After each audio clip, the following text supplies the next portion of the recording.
Bloomberg reporting that the chairman of the House Freedom Caucus, Andy Harris, saying he would be open to creating a 40% tax bracket for people earning more than $1 million a year. There are these budget talks, and now the Freedom Caucus saying people who make more than $1 million a year should be taxed at 40%. Semaphore reporting Trump says he's open to raising taxes on rich people. Wow. That's because in 2 weeks, there will be no rich people. Well, what's going to happen is there are going to be about 5 rich people whose land we live on. It's neo-feudalism. That's the plan. Crash the economy so only the richest of the rich can buy our nation's assets at fire sale prices, and the concentration of wealth gets even smaller. On Tuesday, the stock market entered bear territory, and then on Wednesday, stocks soared after, what a surprise, a 90-day freeze was announced on Trump's tariffs. I never saw that one coming, did you? Trump telling reporters his executive order freezing the tariffs didn't involve lawyers. He said it was, quote, written from the heart. He said the freeze on the tariffs was written from the heart. Now, I don't know if you read the actual words from this executive order that freezes the tariffs. It is written from the heart. This is what it says. Is there someone you know, you're loving them so, but taking them all for granted? You may lose them one day. Someone takes them away, and they don't hear the words you long to say. That is the actual heartfelt words from Trump's executive order freezing the tariffs. So the stock market jumped nearly 3,000 points on Wednesday. In one day, it was up 8 points. However, the Wall Street Journal reporting since Liberation Day, last Wednesday, the stock market is still down 8%. One man with all this power to move the markets. The Hill reporting Iowa Republican Senator Chuck Grassley admitting Congress delegated too much authority to the president when it comes to tariffs, and he's introducing legislation in the Senate that would change that. More than a dozen House Republicans have expressed interests in House Republican Ron Bacon's bill that would prevent a president from having the authority to raise and lower tariffs without permission from Congress. Makes sense, doesn't it? That's why the New York Times reporting Speaker Mike Johnson is sneaking language into a totally unrelated bill that would make it impossible for the House of Representatives to even debate a bill stripping the president of his tariff powers. We should have one insane man playing with our economy. The New Republic reporting hours before freezing the tariffs, Trump told his Truth Social followers, now's a great time to start buying stocks. Hours before he froze the tariffs, he says, now's a great time to start buying stocks. This is what is called pump and dump. No, it would be dump and pump. You dump the market, and then you buy on the lows right before you pump. It's dumping and pumping. Dumping and pumping is also why all of Elon Musk's prostitutes have to first sign an NDA, allegedly. It's a joke. Allegedly. Bloomberg reporting that billionaires like Carlos Slim used the bear market to buy up shares of their own company just hours ahead of Trump's announcement that caused the market to surge.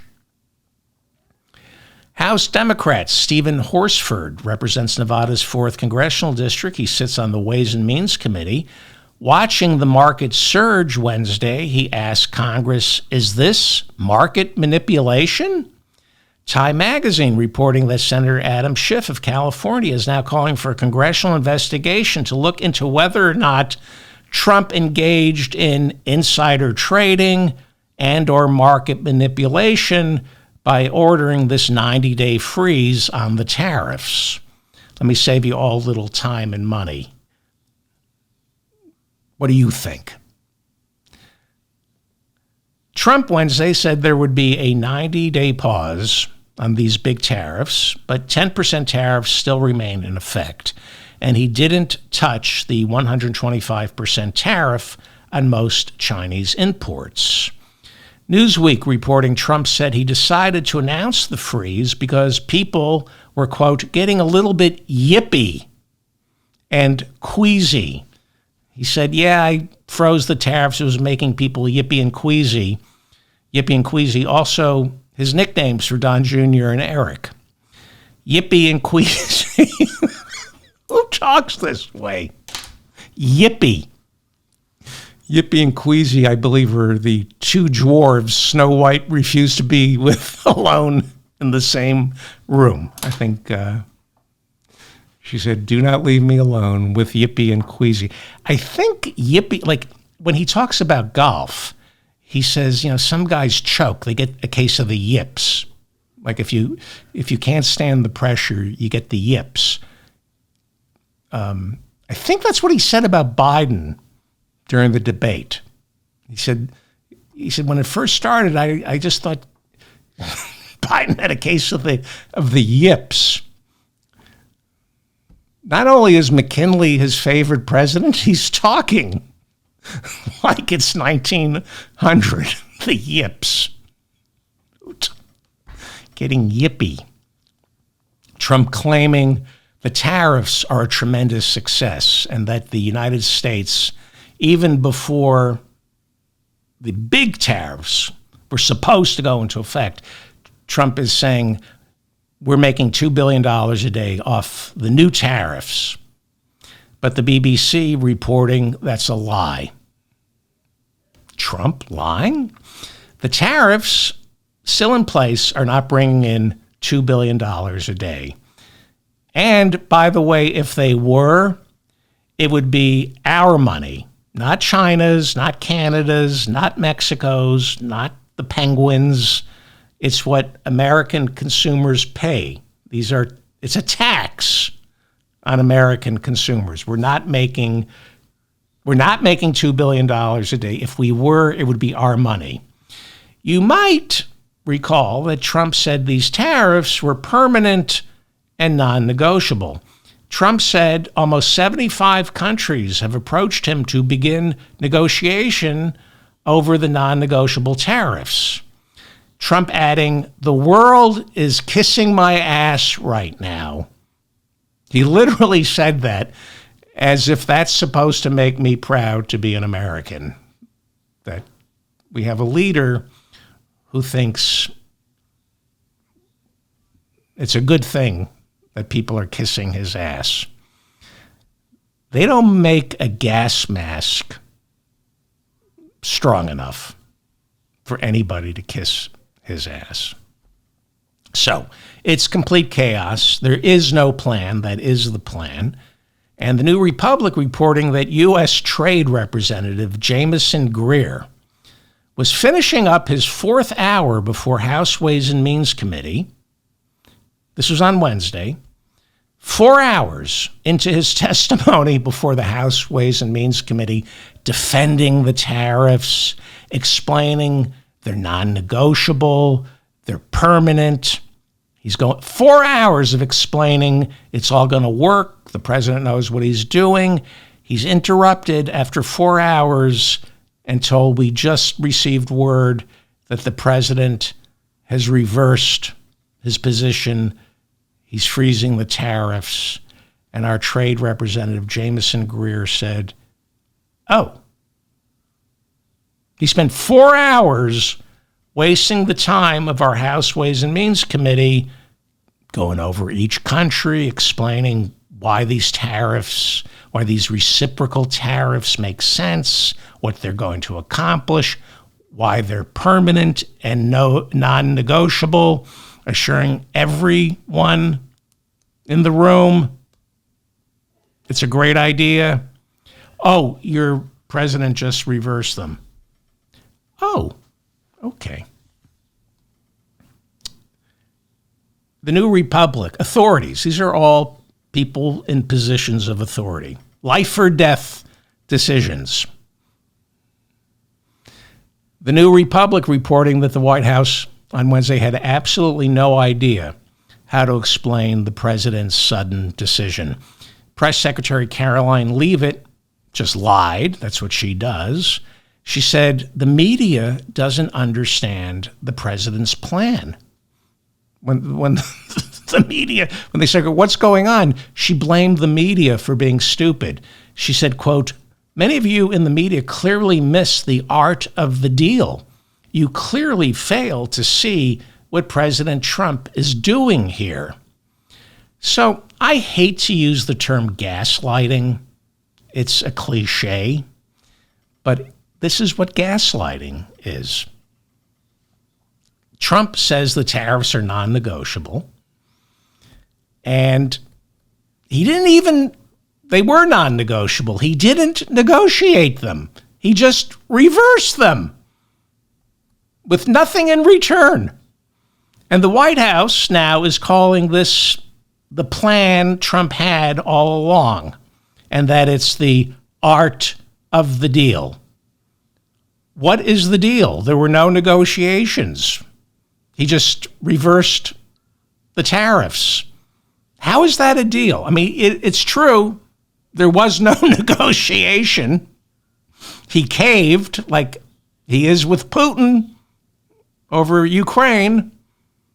The art of the deal? What did we get in return? He announced tariffs and says, no more tariffs. What did we get in return? That wasn't a negotiation. But the White House spokeswoman, Caroline Leavitt, has way more important things to worry about than Trump tanking the world economy. Caroline Leavitt announcing, quote, as a matter of policy, we do not respond to reporters with pronouns in their bios. That's the new rule at the Trump White House. Reporters with pronouns in their bios cannot ask any more questions. Sun Tzu, The Art of War, pick your battles. Always fight the important ones. A judge has ordered the Trump White House to allow reporters from the Associated Press into White House briefings. This after the Associated Press's credentials were revoked by the Trump administration because the Associated Press refused to call the Gulf of Mexico the Gulf of America. Google it. I'm being serious. The Associated Press banned from the White House because they refused to refer to the Gulf of Mexico as the Gulf of America. Donald Trump signed an executive order declaring it's the Gulf of America. Well, a judge yesterday ordered Trump to allow the Associated Press back in. You see, the White House is government property. Trump is a government official. The First Amendment says the government can't dictate what journalists say. That's the First Amendment, which Trump claims to be a champion of until he's not. The White House, of course, immediately appealing the judge's ruling. Shouldn't the Department of Government Efficiency be looking into this lawsuit? Is this really the most efficient use of our Justice Department's time and money? Is this something our Solicitor General's office should be doing when there are phony MS-13 gang leaders we need to arrest?